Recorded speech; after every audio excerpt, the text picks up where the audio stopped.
Hello, Lyric Armstrong, your real estate agent and advocate. Good to see you, my friends. Well, we are here and we are going to Judge Middleton's court. It's been so long since we've seen him. We have to find out what is going on. Oh, that's not his court. We want to go to Judge Middleton's court. There he goes. I'm going to go ahead and like the video so you do the same. Like the video. Get a thumbs up. Let's go. Let's go. Hype it if you can. And we're at Judge Middleton here for today, actually, August 10th. So we're live court. Let's see what we're going to speed them up though, because we did delay, start on the delay.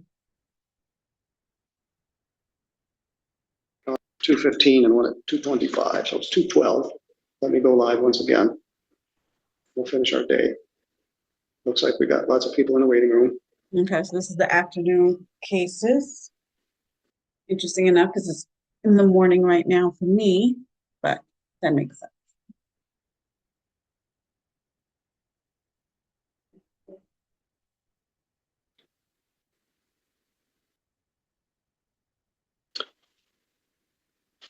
I don't.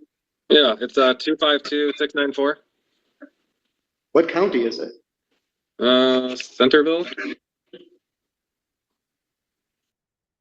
Chandra Craft. Yep.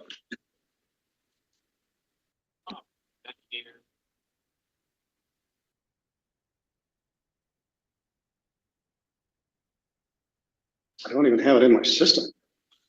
Hmm. Let me look at another spot. CRAFT. Let's see, can you hear? Case. I can give it a case number too. Chandra Craft. 252694. That's it.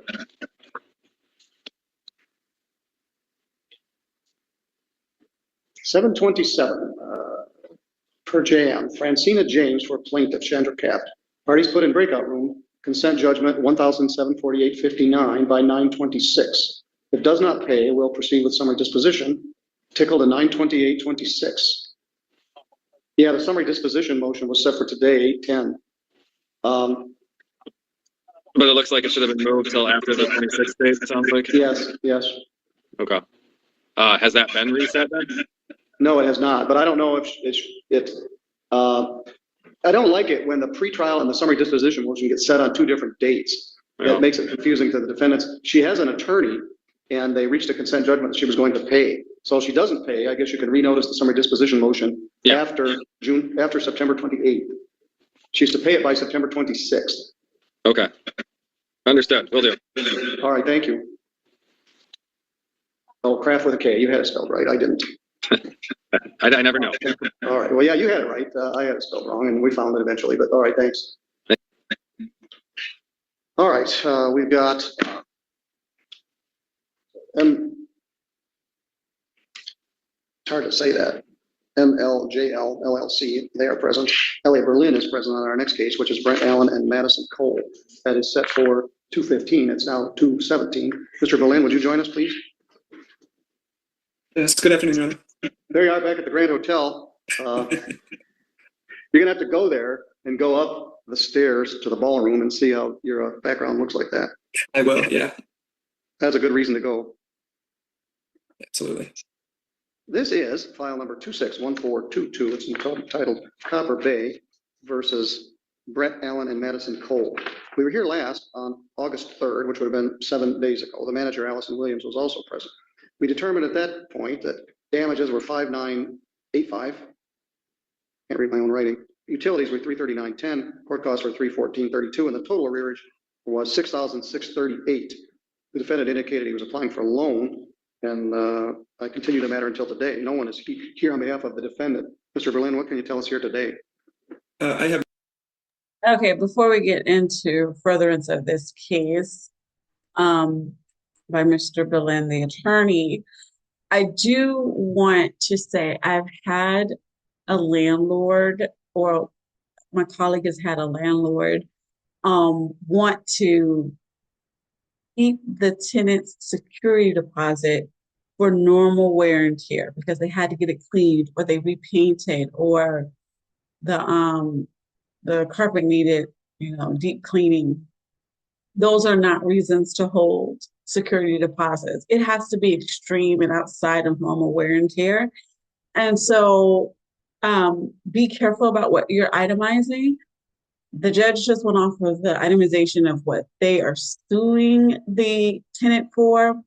You also want to make sure that if you're going to hold it back security deposit, that you have a complete itemized list you're giving them, that they've signed off on, that they agree that those things need to be done, and ensure that it is extreme wear and tear, like actual damage, like not normal wear and tear, but actual damage, like holes in walls or, doors off hinges, things like that are things that you can charge charge the tenant for fixing.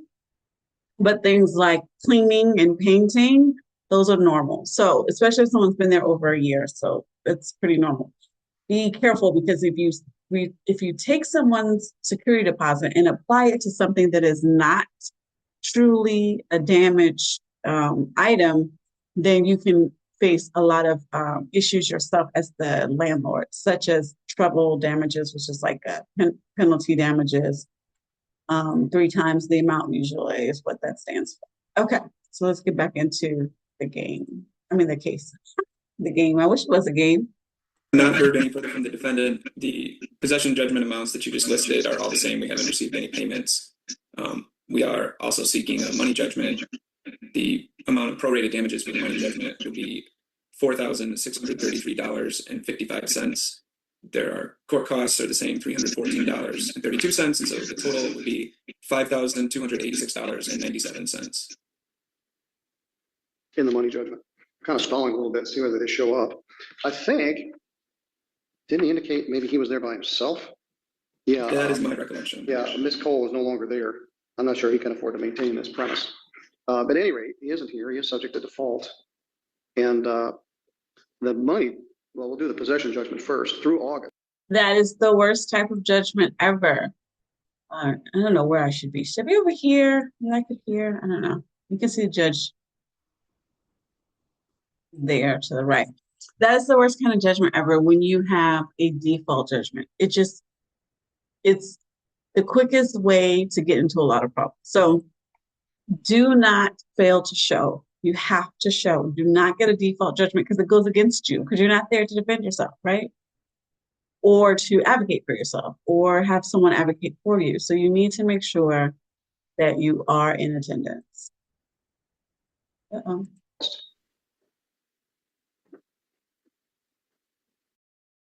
The amount is $5,985, $339.10 in utilities, $314.32 in costs for a total possession judgment of $6,638.42. That is due within 10 days from today, which would be August 17th. Excuse me, August 20th.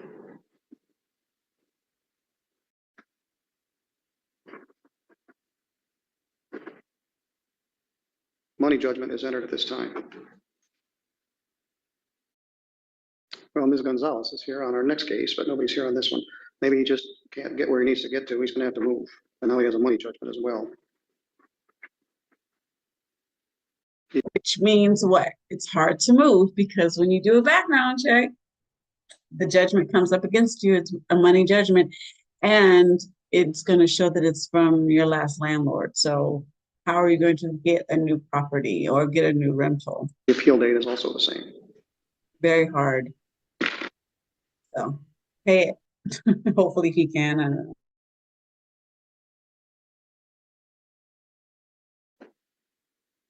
$6,638.42. Oh, the money keeps going up. One minute it was 5,000, now it's 6,000. Another thing I wanted to say is they said he was living there by himself. If you have more than one room and you're in a situation where you need to make payment on your mortgage or your rent, you might want to rent out that room. I understand renting to other people are hard, but you need to do something so you're not homeless or without a living arrangement.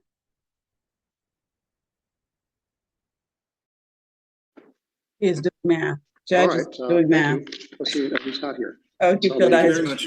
Get overwhelmed. If he Okay. does come, I'll tell him the news. You're good to go. Thank you. Thank you. Bye.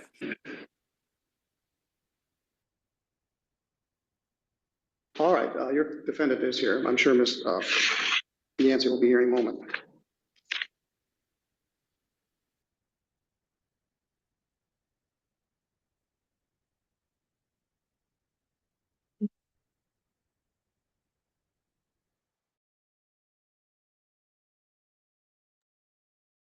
Good afternoon, Ms. Gonzalez. This is much better. I can see you. Can you hear me? Yes, I can. All right, very good. You're in a swing or a bouncing chair and you're No, yes. moving in and out of the picture, and now we got the ceiling fan in it. One day I'm going to have a seizure from watching ceiling fans flicker before my eyes. We're waiting for Attorney Yancey. I expect her to be here any moment.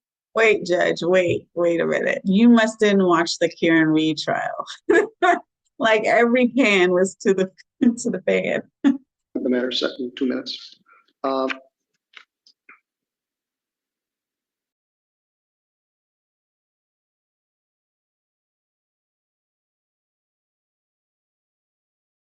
It doesn't appear that anything's changed since last week.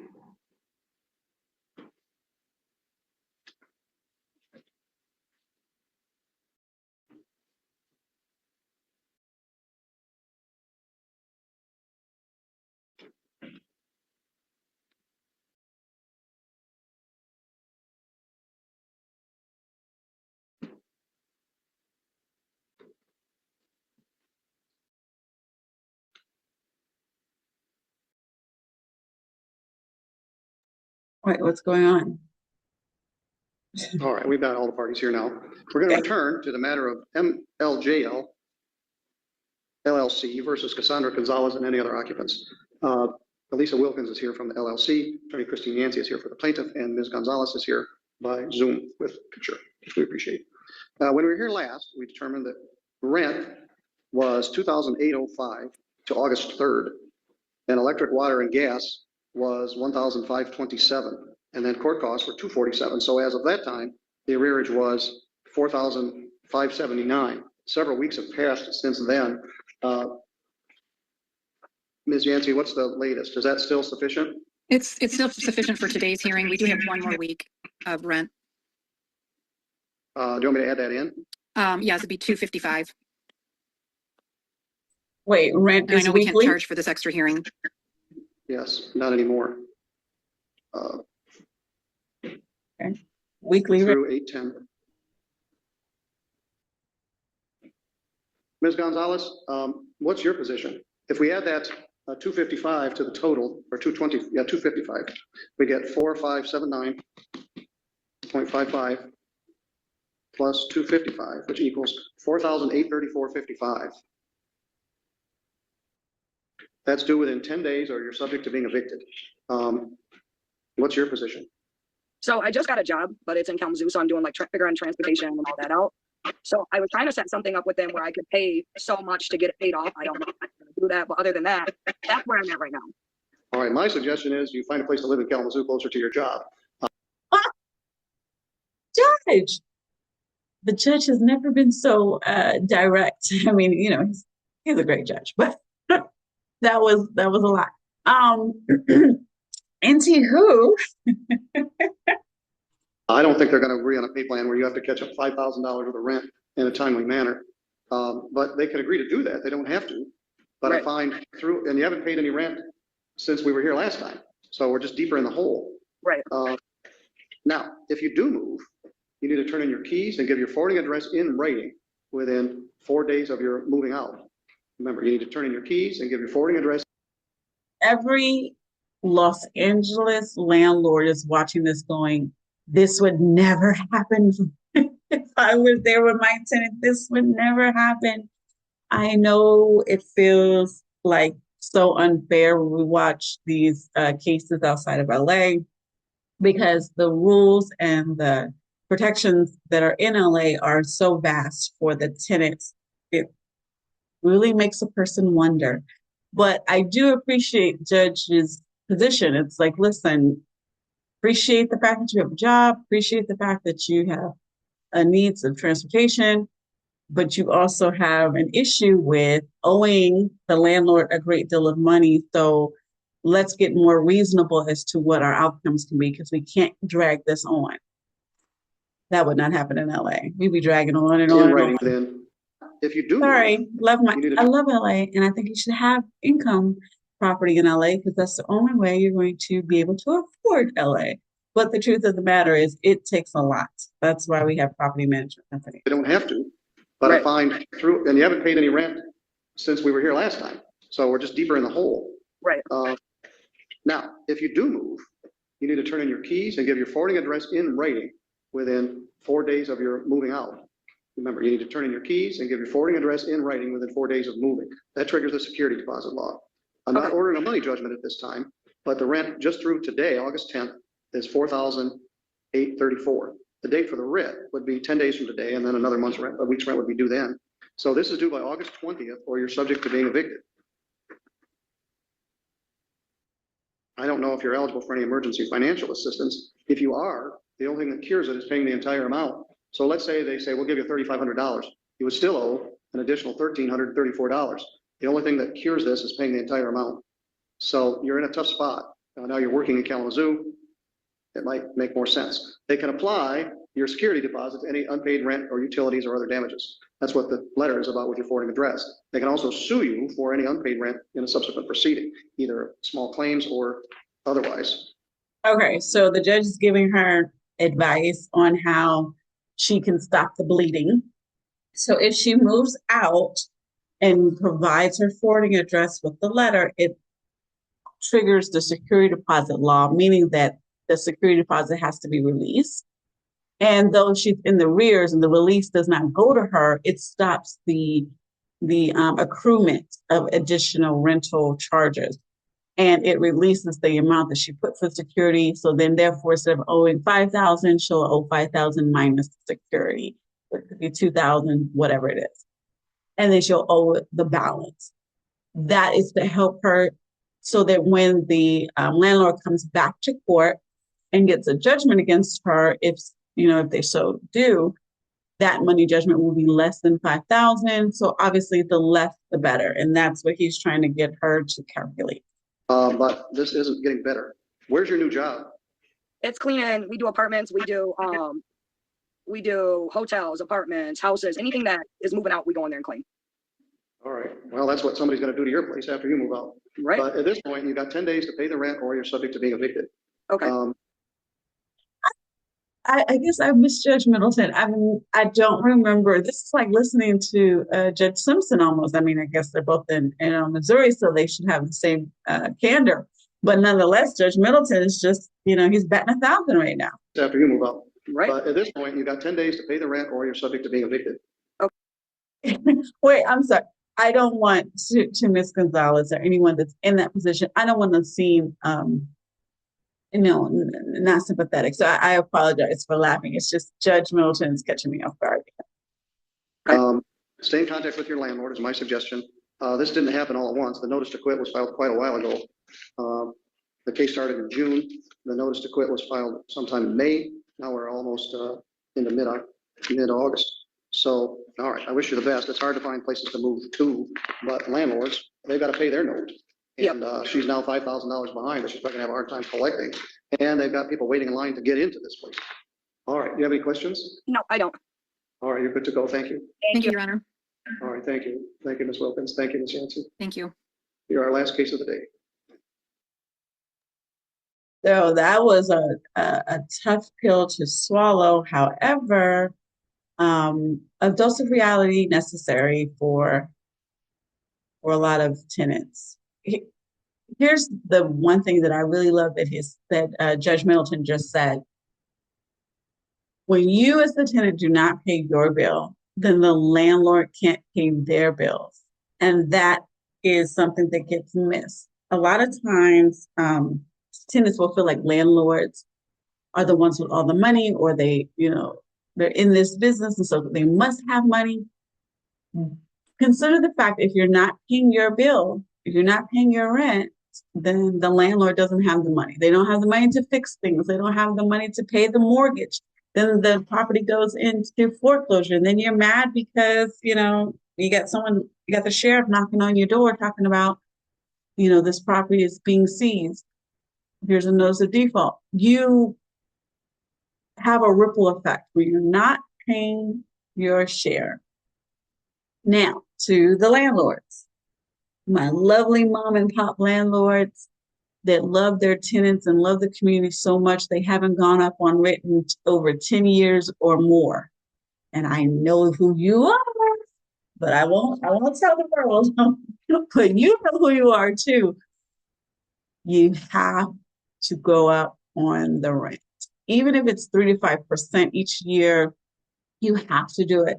It's not just for yourself, but for the essence it is. It's for you to have the money necessary to make the repairs. And as time goes on, the same repair you would do 10 years ago is going to cost you a lot more now because of the inflation, right? So you need the property to produce the rents comparable to the marketplace and available to you so that you can keep the property up to code and keep it safe and desirable for your tenants. Additionally, it's for the tenants to have a true perspective as to the cost of living.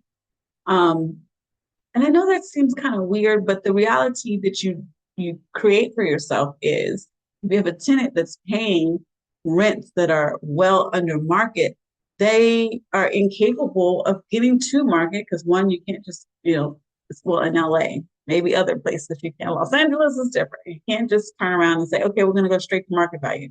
You still can only go up to 3 to 5%, maybe 8%, depending what the cap rate is. You really have to do a lot of factoring, but you're not going up more than 10%, and 10% over $1,000 is $100, right?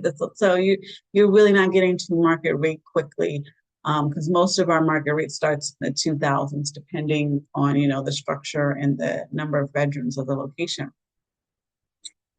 With that being said, then your tenant doesn't grow and become an owner. And some tenants like to be tenants, so I'm not, that's your prerogative. However, I think that when we get to the space of, okay, my rent is $3,200, my rent is $3,500, my rent is $4,000. Some people pay rent $6,000, $7,000.